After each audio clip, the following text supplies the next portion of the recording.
I can't imagine him not ever becoming an architect. I mean, he fulfilled in his architect all the things that, through his architecture, that you could say he might have been. He might have been a preacher, he might have been a teacher. But he was those things as an architect. He was an educator, he was a preacher. And he had a message to give. And that was why he was here on this earth. If you ask anybody in the country, name one architect, they'll probably say Frank Lloyd Wright first. He was tremendously poetic. He was designing the furniture, he was designing the carpets, he was designing the drapes. Every line, every color, every texture. Right, is that he was ahead of the Europeans in what he was doing, which is unheard of. And probably he's the greatest architect of Western civilization. His clients were the independent businessmen of the Midwest, and they were very progressive in that era. And they wanted something new, something democratic, something which had the spirit of what they were about in this country. And they saw these buildings and they said, that's something special.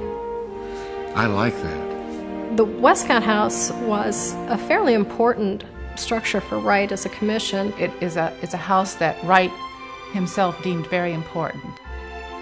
He included it in a portfolio that he produced called the Vosmuth Portfolio, which he really selected what were his best houses at the time. It's one that people think is very pivotal in his designs. There's something that's very unique to Frank Lloyd Wright. He starts to look at some of these Japanese forms in this building. That colonnade that goes along the street from the house to the garage.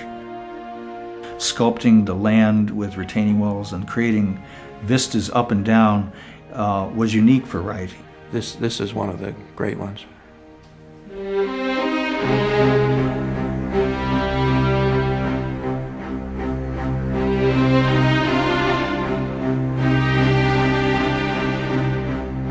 Age and weather have taken their toll on it. The major structural problems are at the bottom and the top. The main structural beam that has fallen off the foundation. Water has been coming in a very unusual amount. Water running over electrical conduits and switches and things. Termites and other insects in massive amounts.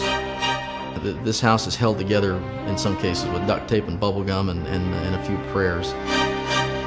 What needed to happen for this building to be preserved was to get it into the hands of a community group that has dedicated itself to preserving it and bringing it back to its former glory.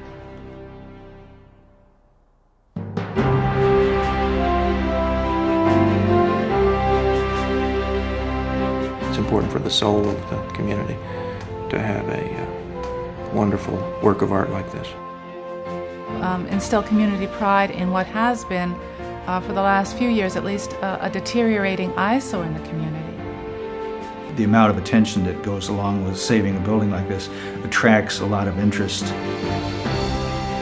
People will gain understanding of architecture, of what Wright was about, what he contributed uniquely to this country.